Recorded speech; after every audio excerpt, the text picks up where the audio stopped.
வணக்கம். Astro voice Tamil அலைவரிசைக்கு உங்கள ரொம்ப அன்போட வரவேற்கிறேன்.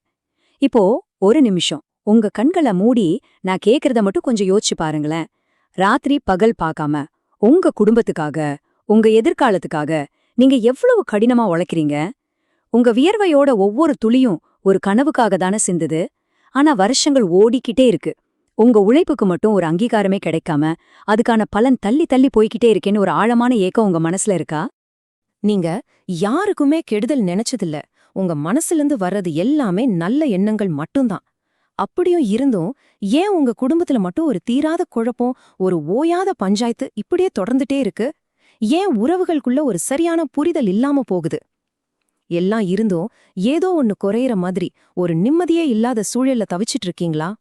உங்களுடைய அத்தனை கேள்விகளுக்கும் உங்க மௌனமான கண்ணீருக்கும் நிச்சயமா இந்த பதிவுல ஒரு பதில் இருக்கு. வாங்க, அந்த பதில்களை நாம ஒன்னா சேர்ந்து தேடலாம். தொடர்ந்து இந்த மாதிரி ஒரு வழிகாட்டுதல் உங்களுக்கு கிடைக்கணும்னு நினைச்சீங்கன்னா எங்களுடைய சேனலுக்கு சப்ஸ்கிரைப் பண்ணிக்கோங்க. இது எனக்கான ஒரு ஆதரவு மட்டும் இல்ல, உங்களுக்கான ஆன்மீக பயணத்தோட ஒரு அழகான தொடக்கம். சரி, உங்க வாழ்க்கை பயணத்துல ஏன் இத்தனை முட்கள், ஏன் இவ்ளோ போனாட்டங்கள்? இதோட தெய்வீக ரகசியத்தை தான் இப்போ நாம ரொம்ப ஆழமா பார்க்க போறோம். உங்க வழி எனக்கு புரியுது. ஆனா அந்த வழிக்கான காரணத்தை நீங்க முழுசா புரிஞ்சுக்கிட்டீங்கன்னா அதிலிருந்து வெளியே வர்றதுக்கான வழியும் உங்களுக்கு ரொம்ப தெளிவா தெரிஞ்சிடும்.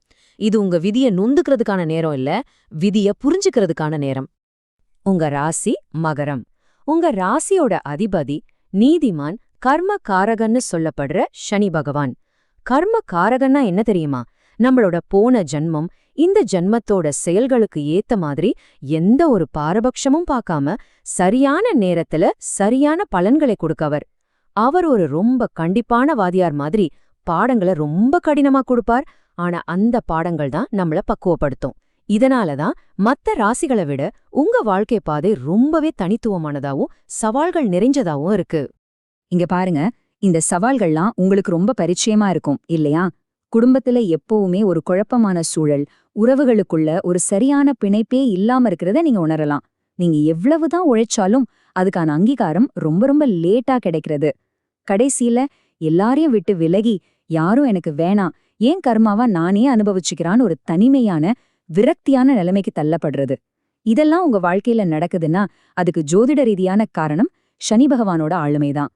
ஆனா ஒரு நிமிஷம், சனி பகவான் உங்களுக்கு சவால்களை மட்டும் கொடுக்கல, அந்த சவால்களை ஜெயிக்கிறதுக்கான மிக பெரிய ஆயுதங்களையும் அவரே உங்களுக்குள்ள குணங்களா கொடுத்திருக்கார். இப்போ அந்த சவால்களை உங்க மிகப்பெரிய பலமா எப்படி மாத்துறதுன்னு பார்க்கலாம்.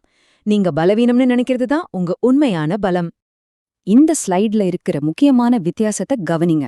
மேஷம் மாதிரி சில ராசிகள் ரொம்ப அவசரமா வேகமா செயல்பட்டு சில சமயம் இடறி விழும்போது நீங்க ரொம்ப பொறுமையா நிதானமா திட்டமிட்டு செயல்படுவீங்க. வாழ்க்கைங்கிறது ஒரு 100 மீட்டர் ஓட்டப்பந்தயம் கிடையாது, அது ஒரு மேரத்தான். இதுல வேகமா ஓடுறவங்கள விட நிதானமா கடைசி வரைக்கும் ஓடுறவங்களுக்கு தான் வெற்றி நிச்சயம். அந்த நிதானம் தான் உங்க மிகப்பெரிய பலம். நீங்க எவ்வளவு பெரிய உழைப்பாளிகள்னு உங்களுக்கு நல்லாவே தெரியும்.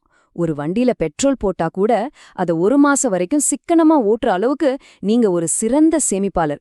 தேவையில்லாத ரிஸ்க் எடுக்கவே மாட்டீங்க. ஒரு கம்பெனில ப்ரொமோஷனுக்காக 4-5 வருஷம் கூட அமைதியா காத்திருப்பீங்க. மத்தவங்க வேலையை விட்டுட்டு போலாம், ஆனா நீங்க உங்க இலக்க அடையிற வரைக்கும் அந்த இடத்துல நிலைச்சு நிப்பீங்க. ஏன்னா நின்னு யோசிச்சு சரியா பிளான் பண்ணி செயல்படுறது உங்க இயல்பு. இதுதான் சனி பகவான் உங்களுக்கு கொடுத்த வரம். இந்த ஒரு வரி உங்க குணத்தை எவ்ளோ அழகா சொல்லுது பாருங்க. சின்ன சின்ன அவமானத்துக்கோ பிரச்சனைக்கோ நீங்க ஒருபோதும் துவண்டு போய் உங்க லட்சியத்தை விட்டுடவே மாட்டீங்க. உங்க சகிப்புத்தன்மையும் விடாமுயற்சியும் ஒரு மலை மாதிரி. இத முதல்ல நீங்க ஆழமா உணரணும். இது உங்க பலவீனம் இல்ல, இது உங்க தனித்துவம். இப்ப நாம ரொம்ப ரொம்ப முக்கியமான ஒரு பகுதிக்கு வந்திருக்கோம். உங்க வாழ்க்கையில இருக்கிற தடைகளை உடைச்சு உங்களுக்கு கிடைக்க வேண்டிய வெற்றிகளையும் ஆசிர்வாதங்களையும் பெறுவதற்கான சக்தி வாய்ந்த தெய்வீக வழிகளை பத்தி பார்க்க போறோம். இதெல்லாம் வெறும் பரிகாரங்கள் இல்ல, உங்க வாழ்க்கை பாதையே சீரமைக்க போற கருவிகள். இந்த வாக்கியத்தோட சக்தியை உணருங்க. இது காலத்தின் கடவுளான கால பைரவரை பற்றியது.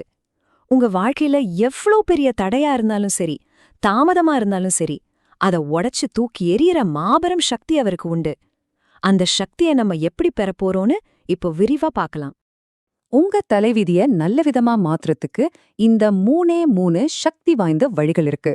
இது உன்னோட ஒன்னு சம்பந்தப்பட்டது. முதலாவது, காலத்தோட அதிபதியான கால பைரவர் வழிபாடு. 2வது, பைரவரோட வாகனமான நாய்களுக்கு சேவை செய்யுது. 3வது, உங்க ராசியிலேயே ஜோதியா தரிசனம் தர்ற ஐயப்பனுக்கான சபரிமலை யாத்திரை. இது ஒவ்வொன்ன பத்தியும் இப்போ ஆழமா பார்க்கலாம். முதல் மற்றும் மிக முக்கியமான பரிகாரம் கால பைரவர் வழிபாடு. அது ஏன் தெரியுமா? ஜோதிட சாஸ்திரப்படி கால பைரவர் சனி பகவானோட குருவா கருதப்படுறார். ஒரு குருவோட பேச்ச சீடன் கேப்பான் இல்லையா? அதே மாதிரி பைரவரை நீங்க முழு மனசோட வழிபட்டா சனியோட தாக்கங்கள் நல்லாவே குறைஞ்சு நன்மைகள் பெருக ஆரம்பிக்கும். கால பைரவரை நீங்க கெட்டியா புடிச்சுக்கிட்டீங்கன்னா காலமே உங்களுக்கு சாதகமா மாறும். குறிப்பா மாசம் வர்ற தேய்பிறை அஷ்டமி நாட்கள்ல கால பைரவரை வழிபடுறது ரொம்ப ரொம்ப விசேஷம். உங்க வீட்டுக்கு பக்கத்துல இருக்கிற சிவன் கோவில்ல இருக்கிற பைரவர் சன்னதியிலே வழிபடலாம். சென்னையில இருக்கிறவங்க பொழிச்சலூர்லயும் செங்கல்பட்டு பக்கத்துல திருவடிசூலத்திலயும் வழிபடலாம். தர்மபுரியில இருக்கிற அதியமான் கோட்டை கால பைரவர் ஸ்தலத்துக்கு வாழ்க்கையில ஒரு தடவையாவது போயிட்டு வாங்க. அங்க போனாலே ஒரு பெரிய மாற்றம் தெரியும். அதே மாதிரி திண்டுக்கல் தாழிக்கும்புல இருக்கிற ஸ்வர்ண ஆகர்ஷண பைரவர் உங்க பொருளாதார தடைகளை நீக்க ரொம்ப சக்தி வாய்ந்தவர். இப்போ நம்மளோட கர்ம வினைகளை குறைச்சு புண்ணியத்தை சேர்க்கிற அடுத்த 2 தெய்வீக வழிகளை பத்தி பார்க்கலாம். இது ரெண்டுமே நம்ம வாழ்க்கையோட போக்கியே மாத்தக்கூடிய சக்தி கொண்டது. இது செய்யறதுக்கு ரொம்ப எளிமையானது, ஆனா பலன்களும் அளவிட முடியாதது. 2வது பரிகாரம் நாய்களுக்கு சேவை செய்யறது. பைரவரோட வாகனமான நாய்களை நீங்க கடவுளோட ரூபமா பார்க்கணும். தெருவுல இருக்கிற ஆதரவில்லாத நாய்களுக்கு டெய்லி ஒரு பிஸ்கட்டோ இல்ல ஒரு கைப்பிடி சாதமோ வைங்க. அதுங்க கிட்ட அன்பு காட்டுங்க. ரொம்ப முக்கியமா ஒருபோதும் எந்த சூழ்நிலையிலும் ஒரு நாயை அடிச்சிடாதீங்க.